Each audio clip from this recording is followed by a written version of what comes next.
जम के बोलो जरा, मंगलवार।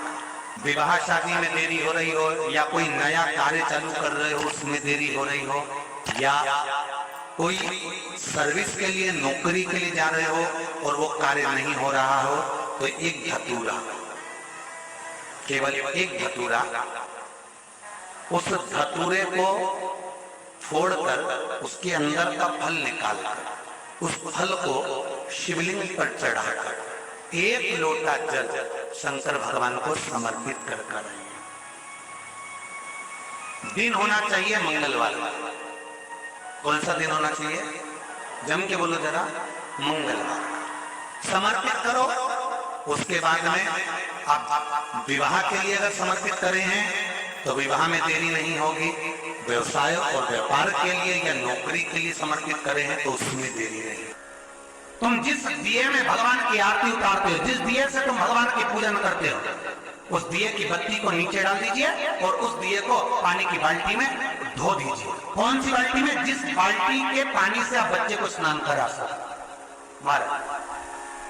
केवल भगवान पर से ले जाकर, पास में से ले जाकर उस बाल्टी में थोड़ी देर डाल दो और उस बाल्टी के पानी से उस बच्चे को स्नान करा दीजिए। 15 से 20 मिनट, आधा घंटा लगेगा, बच्चे का बुखार थोड़ा उतर जाएगा। इतना विधान है दीप का।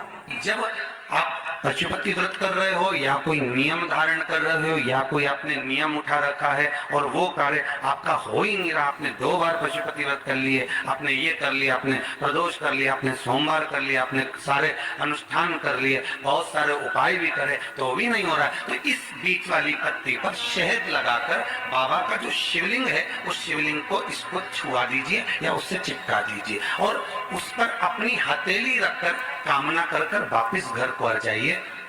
बाबा आपकी वो मुराद शीघ्र 3 महीने के अंदर पूरा कर ही देता है। ये 3 नियम अपनी जिंदगी में धारण कर ले। अगर ठेला लगा रहे हैं रोड पर, अगर आपके पास में कोई व्यापार नहीं, कोई दुकान नहीं, कोई सर्विस नहीं, कोई नौकरी नहीं, 3 नियम जिंदगी में। पहला, एक बार जिंदगी में पशुपति व्रत अवश्य करो। दूसरा, प्रत्येक प्रदोष एक शंकर जी के मंदिर में दिया और एक अपने घर के दरवाजे पर दिया अवश्य लगाओ, प्रत्येक प्रदोष।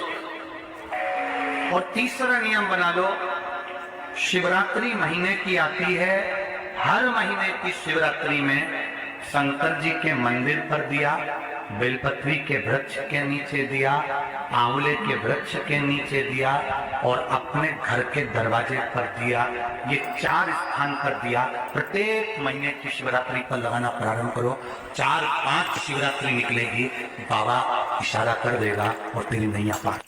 शिवलिंग है, जलाधारी है, पार्वती जी की मूर्त है, गणेश जी की भी मूर्ति है, कार्तिकेय जी की भी मूर्ति है, नंदी की भी मूर्ति है। तो किसी ने कहा कि गुरुजी हम जब शंकर जी को जल चढ़ाते हैं तो पार्वती जी को, गणेश जी को, कार्तिकेय जी को, नंदी को, सबको जल चढ़ाना चाहिए। शिव महापुराण की कथा कहती है केवल शिवलिंग पर आपने जो जल समर्पित करा है वो जल पार्वती जी को भी मिल गया, गणेश जी को भी मिल गया, कार्तिकेय जी को भी मिल गया। उसके सिवाय तुम्हें ये नहीं कि यहाँ भी जल चढ़ाओ वहां भी जल चढ़ाओ ना, केवल शंकर जी पे तुमने जल चढ़ा दिया, शिवपिंडी पर जल चढ़ा दिया, वो जल तुम्हें शंकर भगवान का चढ़ा हुआ जल सबको प्राप्त हो गया। अब उसमें तुम्हें ये नहीं सोचना कि मैंने पार्वती जी को तो स्नान कराया ही नहीं, मैंने गणेश जी को तो स्नान कराया ही नहीं, मैंने कार्तिकेय को तो स्नान कराया ही नहीं, ना ना। आज पंजाब की इस पवित्र भूमि पर अगर ये प्रसंग निकला है तो इसको आप अगर सुनेंगे तो आपका जीवन सार्थक होगा। शिव जी को 5 तरह से जल चढ़ाने का तरीका है।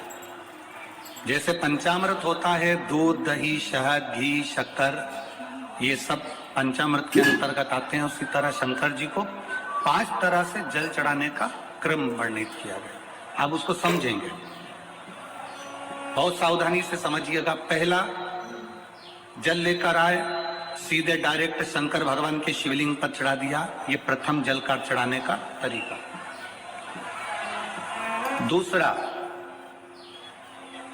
जहां से पानी बहकर जाता है, जहां से जल बहकर जा रहा है, उसके ठीक विपरीत जल उत्तर में जा रहा है, आप दक्षिण में खड़े होंगे और दक्षिण में खड़े होकर उत्तर की ओर मुख करेंगे और शिव जी को जल समर्पित करेंगे। ये रोग मुक्ति करने वाला है और हमारे रोग पर हमें विजय प्रदान करने वाला है। ये जल चढ़ाने का था। एक सीधे मंदिर में गए, लोटा भरकर जल उठाया, शिव जी को चढ़ा दिया। दूसरा जल जहां से पानी बहता है, शिव जी का चढ़ा हुआ जल जहां से बहकर जाता है, उसके ठीक विपरीत में शिव जी का जल इधर जा रहा है तो तुम यहां खड़े हो, तुम यहां बैठो, यहां मत बैठना, यहां मत बैठना, इधर बैठो। अगर रोग का निवारण है तो यहां बैठकर। तीसरा, अशोक सुंदरी से जल चढ़ाते चढ़ाते शिवलिंग तक लेकर जाना और शंकर भगवान के शिवलिंग पर पूर्ण जल समर्पित करना। ये तीसरा तरीका। ये कार्य की सिद्धता के लिए हम जब किसी से आस न लगाकर परमात्मा से विनती करते हैं तो वो विनती करने का तरीका। तीसरा। चौथा, शिव जी पे चढ़ा हुआ जल 5 जगह पर समर्पित करना। गणेश जी, कार्तिकेय, अशोक सुंदरी, शिवलिंग और जलाधारी। ये चौथा क्रम है। और 5वां जल समर्पित करना।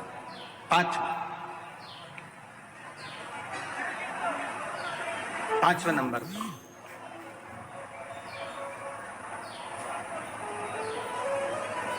शिव जी को 5वें नंबर का जो जल आता है, जो जलाधारी है, ऊपर जिसमें पानी भरा रहता है और नीचे एक एक बूंद टपकता रहता है। जलाधारी में जल समर्पित कर कर उसी जल को बचाकर अशोक सुंदरी वाली जगह पर थोड़ा सा चढ़ाकर उसी में से जल शिवलिंग पर जब हम समर्पित करते हैं तो हम जिस कार्य के लिए जा रहे हैं वो कार्य सफल हो। धतूरे का जो पुष्प है उसको 2 जगह पर समर्पित किया जाता है। अशोक सुंदरी के स्थान पर जो खिला हुआ भाग है उसको इस तरह से रखते हैं कि शिवलिंग की ओर उसका खिला भाग जाए और डंडी का भाग इधर गणेश जी, कार्तिकेय जी और 33 कोटि जो देवी देवता हैं उस उसका भाग जाए। एक। दूसरा, शिवलिंग पर जब हम धतूरे का पुष्प समर्पित करते हैं तो उस फूल का खिला हुआ जो भाग होता है उसका मुख हमारी ओर होना चाहिए। बहुत अंतर है महाराज। कनेर का पुष्प इससे विपरीत में चलता है। कनेर का जो पुष्प होता है उसकी डंडी का मुख हम अपनी ओर रख लेते हैं और खिला हुआ भाग महादेव की ओर कर कहते हैं। जिसका व्यापार ना चले, व्यवसाय ना चल रहा हो, बहुत ज्यादा कष्ट में जीवन निकल रहा हो और बहुत ही ज्यादा तकलीफ हो रही हो तो धतूरे को हल्दी में डुबोकर शंकर भगवान को 12 बजे समर्पित करें। उस धतूरे को वापस उठा लाएं 5-10 मिनट के बाद श्री शिवाय नमस्तुभ्यम बोलकर लाल कपड़े में उसको बांधकर व्यापार वाली जगह में कहीं पर भी उसको बांध दिया जाए।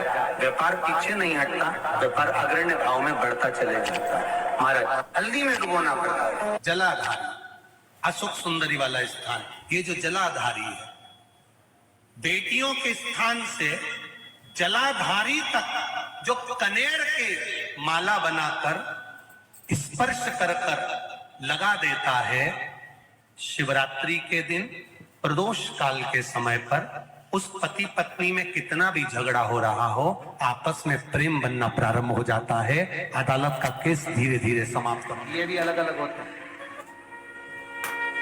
पहला दिया होता है पणाती दिया। मैं चैनल वालों से कहूंगा, अगर आपके पास में क्योंकि हमने पहले भी कथा में कहा कि जिस जिस जगह का स्मरण कराएं उस जगह का फोटो भी आप दिखाएंगे तो उसका आनंद कथा सुनने वालों को, ऑनलाइन वालों को मिलेगा। पहला होता है पणती दिया।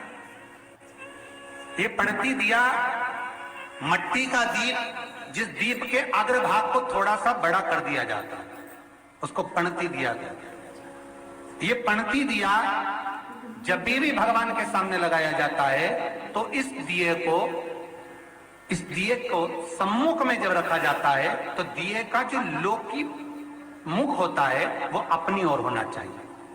महाराज, पणती दिए की जो लो है, बाती है, उसका मुख अपनी ओर होना चाहिए। विष्णु पुराण कहती है अगर इस दिए की बाती भगवान की ओर रहती है तो हमें तपन की अनुभूति होती है, पर इस दिए की बाती जब हमारी ओर होती है तो हमारे शरीर में कोई बड़ी बीमारी आने वाली होती है तो वो कट जाती है। पणती विष्णु पुराण में दूसरा दीप कहा गया है निरंजन। विष्णु पुराण में दूसरे दीप का वर्णन निरंजन। जिस निरंजन दीप में महाराज आपने देखा होगा डमरू जैसी आकृति होती है। अगर चैनल पे कथा देख रहे होगे तो इनके पास में अगर होगा तो अवश्य दिखाएंगे। निरंजन, इस निरंजन दीप में डमरू की आकृति होती है, रखने का भाग और ऊपर का भाग इस तरह से, और ऊपर उसमें दिए लगाने के लिए बाती का स्थान रहता है। किसी किसी में 5 कंगूरे होते हैं, किसी किसी में 6 कंगूरे होते हैं। इसको निरंजन दीप कहते हैं। महाराज विष्णु पुराण के 5वें अंश में लिखा गया निरंजन दीप भगवान के सम्मुख में राइट भाग में लगाया जाता है। भगवान का जो स्थान होता है, भगवान का जो मंदिर होता है, तो भगवान का राइट, आपका होगा लेफ्ट, क्योंकि आप भगवान के सामने बैठोगे तो भगवान का राइट, आपका लेफ्ट। तो आप जब लगाएंगे तो आप लेफ्ट में लगाएंगे, आपका लेफ्ट होगा और भगवान का वो भाग राइट कहलाएगा। तो भगवान के सीधे हाथ की ओर लगता है। माना निरंजन, निरंजन दीप कभी भी तेल का नहीं लगता। माना निरंजन दीप कभी भी तेल का नहीं